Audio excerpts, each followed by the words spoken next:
Me parlez plus du ciel ou je fais un malheur.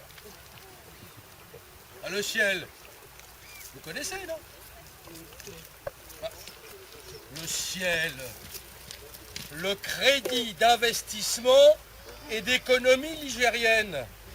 Waouh! Ah, le ciel, quoi. La Banque de la Loire. Eh ben, entre le ciel et moi, ça a jamais marché. Et pourtant, c'est pas faute d'essayer.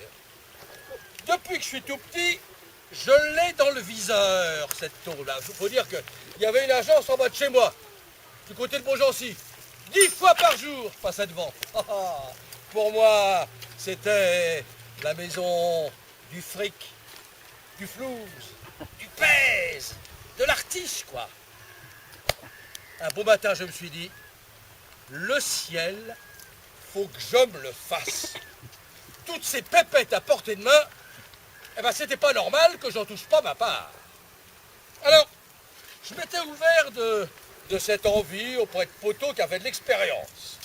Ils m'ont encouragé, mais en me disant d'être bien précautionneux. Si j'allais au braco, fallait surtout pas laisser mon image. Because, les caméras. Pas laisser mes empreintes non plus, because l'ADN.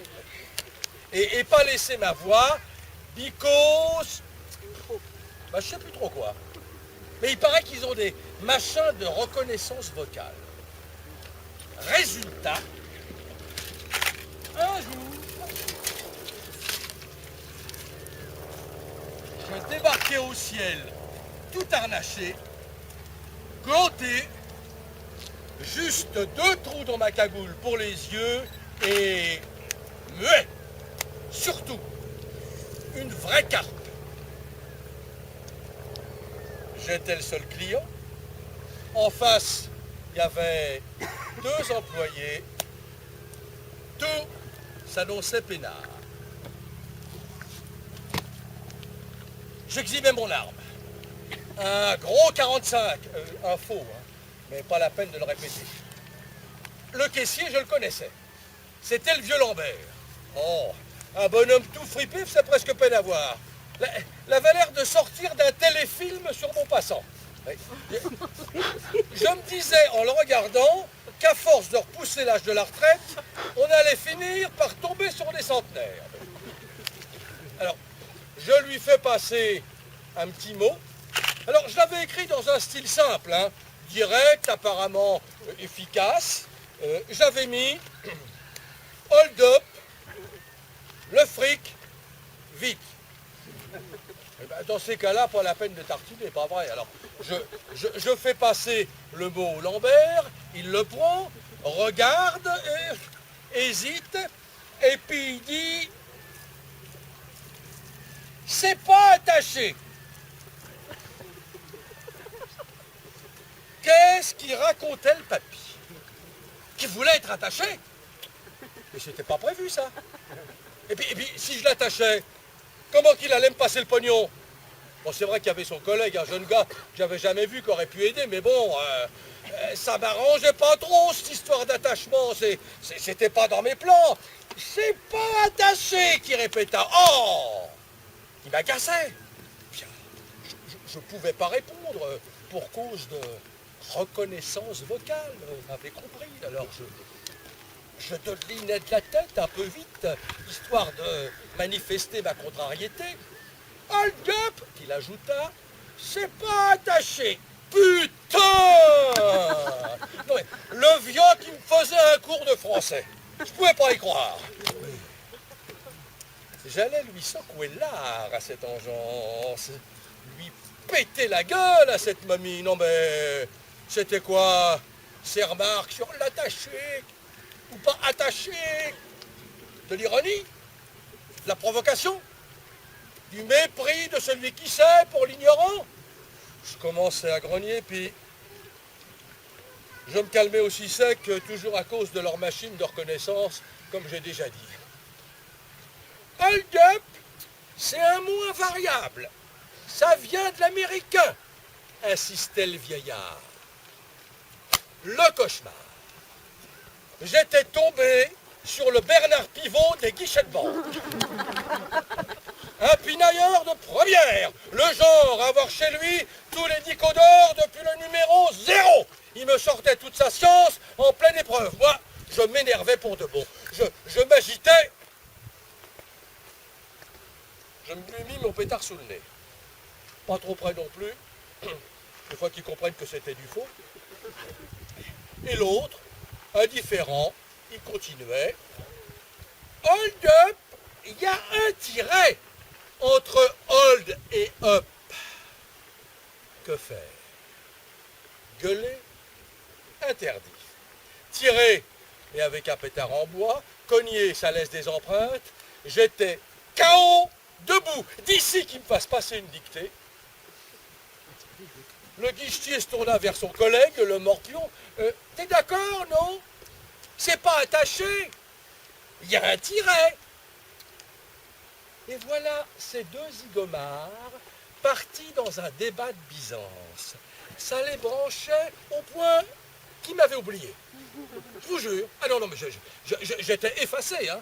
Hors jeu, carrément, et attaché gnangnan, et le tiret gna, et la variable n'est-ce pas, ça piapiatait. C'était parti pour durer. Soudain, je ne sais pas pourquoi, j'ai eu l'impression de déranger. Alors, à reculons, j'ai mis les bouts. Qu'est-ce que vous auriez fait à ma place? Le pire, c'est qu'ils n'ont même pas remarqué que je me tirais. Quelle humiliation, il m'a fallu des années pour la digérer. La deuxième fois que je me suis intéressé au ciel, alors là, oh, je m'étais bien préparé, je vous dis pas. C'était toujours à l'agence de Beaugency, hein. Alors, à force de faire des repérages, j'avais compris comment ça marchait, l'approvisionnement du ciel, notamment la livraison du liquide. Il y avait un convoyeur qui arrivait juste une petite demi-heure avant l'ouverture de la banque à 7h30 précise. Il entrait dans la banque avec ses clés, installait ses bifetons et se tirait 4 ou 5 minutes après. Il y avait donc un petit créneau où le type était seul dans l'agence. Et alors, il tenait son timing pile poil, hein, un vrai maniaque. Alors j'ai monté un truc de ouf. Je m'étais laissé enfermer dans le ciel la veille au soir. J'avais en effet remarqué que la femme d'entretien, le soir, laissait un bref moment la porte entrouverte donnant sur la rue. Alors, j'en ai profité pour me glisser dans les toilettes de la banque, pas vu, pas pris, j'y ai passé la nuit. Suffisait d'attendre le livreur, le neutraliser et déguerpir avec les billets. 7h, 7h15, jusque-là, tout va bien. Le fourgon arriva. Le type se garait en klaxonnant. Oh, déjà ça, c'était bizarre. Le klaxon, il n'était pas ordinaire. C'était pas le genre de bruit nerveux, agacé, qui dit « Dégage, pauvre con !» Non, là, il y avait du rythme. Ouais. Un coup, puis 3 coups. Puis 1, 2, 3. 1, 2, 3. 1, 2, 3. Et. Non mais, c'était quoi ce Beans? Alors, j'écartais prudemment le store et un truc attira mon regard. Sur l'avant de la camionnette, au-dessus du pare-brise, il y avait une banderole. C'était marqué en lettres rouges « Le ciel en grève ». Le convoyeur était en grève. Et il n'avait rien trouvé de mieux que d'attendre les employés avec son cirque ambulant pour les pousser à se mettre dans le mouvement à leur tour. Le ciel en grève! Le ciel en grève! Le ciel en grève! Le ciel en grève! Et ça a marché. Il n'y en a pas un qui a embauché ce jour-là. Ah non, non. Tous sont restés autour du camion, à papoter. Ils ont même fabriqué un brasero. Et moi j'étais tout seul dans la banque, comme un con, au ciel. Heureusement, la femme de ménage qui n'avait pas été mise au courant est venue pour nettoyer comme d'hab. Alors, j'en ai profité pour me débiner en catimini. Encore une fois.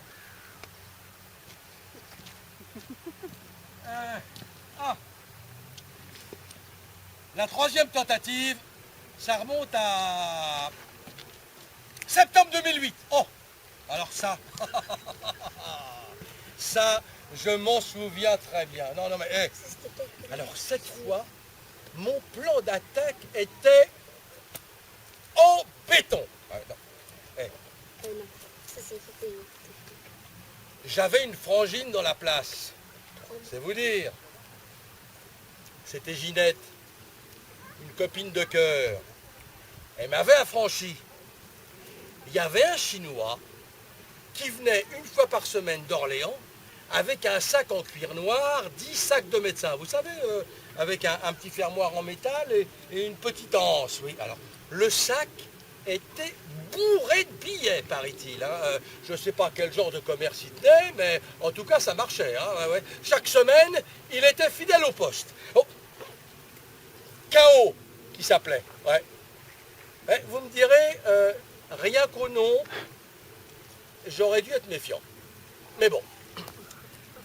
Monsieur K.O., avant de descendre au coffre, vider sa mallette, car il n'était pas question pour lui d'ouvrir un compte. Non, non, non. Il mettait son fric en vrac dans le coffre, une lubie. Bon, alors, donc, avant de descendre, K.O. avait pris l'habitude de tchatcher avec Maginette. Ouais. Il aimait lui faire des salamalek à n'en plus finir. À mon avis, il avait peut-être une idée derrière la tête, mais passons. Bon. Or, le temps de leur palabre, il laissait toujours son sac sur un petit guéridon dans le passage. Alors suffisait alors que je me pointe discret avec un sac identique bourré de papier, voilà, de changer les sacoches et je déguerpissais. Du bonneton, quoi. Une idée, non mais écoutez ça, une idée de génie, quoi. Fadoche, quasi pépère, du gagné d'avance. Alors, le jour J, alors attends, je vais te dire. Alors, Pourquoi je suis là? eh ben ouais. On te donne un coup de main? Ouais, bah alors, attends, je te raconte. Ouais, salut. Ouais. Alors, je te fais des... Ouais, alors, attends, mais écoute la fin de l'histoire. Le jour J, alors, H, voilà, je m'approchais de la jambe. Ça veut dire quoi? Ouais, alors attends. D'habitude, le coin, il était calmos. Ouais. Alors, ce jour-là, regarde, il y avait foule. Une population qui grondait, ouais. Voleurs qui criaient. Voleurs. Alors que j'avais encore rien fait. Alors, j'allais déjà pour m'expliquer. Et je comprends. Ouais, je comprends. Moi aussi, je suis un bon. Bah oui, non, mais c'était pas moi qui étais visé. Ben non. C'était l'agence. C'était le ciel qu'ils engueulaient. Ouais, remboursé. Remboursé. Mais c'est... non seulement, mais il y avait de la panique. Je te dis qu'il y avait de la panique dans l'air. Ouais, alors, je me tourne, tiens, le voilà, un voisin de circonstance, et c'est là que tu m'as dit, ah tiens, rappelle-toi, tu m'as dit, bah ouais, mais non, tu m'as dit, le ciel, c'est tombé sur la tête. Non, tu m'as dit, le ciel, c'est une filiale de la Lehman Brothers. La Lehman Brothers. Et t'as même dit, elle est méchante celle-là. et tu m'as dit, et la Lehman Brothers, mon pauvre, et t'as fait une terrible grimace. Ah oui. Non. Ah si, je m'en rappelle. Le monstre. Je m'en rappelle, ouais. Oh mon enfant. Et alors moi j'entre avec dalle, j'ai cru que tu m'avais dit les Marx Brothers. Et alors je voyais... C'est les chambres. Et alors moi je voyais pas le rapport. Avec la guitare. Il n'y a pas de rapport. Ouais. Alors, bon, Ouais, néanmoins, non, mais j'ai compris que mon plan avec le chinois et la sacoche avait pris un méchant coup de vieux. Ah ben si.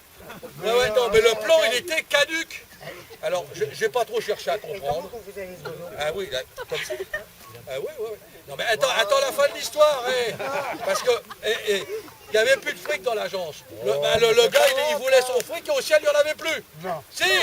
Et il aurait piqué le pognon. Alors ce que j'ai fait, je me suis Il aurait retourné. piqué le pognon. Non, mais alors je me suis retourné Non. c'est vers le distributeur. Non, c'est interdit. Attends, Et c'est moi qui avais la carte. j'avais piqué la carte bleue de mon fils. Ah ouais, t'es... Eh ben, faute de griffe, comme on dit, hein, que je ramène au moins un peu d'argent de poche. Ouais. Et alors, Et il y avait, il la récupère en main avec la carte. ouais, alors il y avait la queue au distributeur. Hein, La carte. il y avait la queue au distributeur, je te dis pas. Des conneries. Et quand va mon tour, j'ai fait ce qu'il fallait, le code et tout le tout team. Et tu sais ce qui m'a craché le billet? Ouais. Il m'a dit merci de votre visite. C'est tout ce qui lui restait dans le ventre. Et qu'est-ce Ouais. qui reste avec la canne? Eh ben, c'est ce que je te le dis. Alors moi, mon C'est gars, pour ça que t'es en vélo maintenant. ouais, eh ben, je vais te dire, je te dis,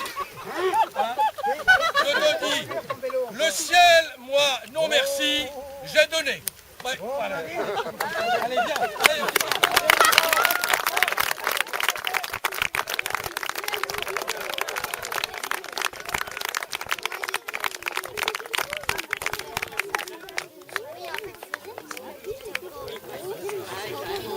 Ah ouais, mais maman.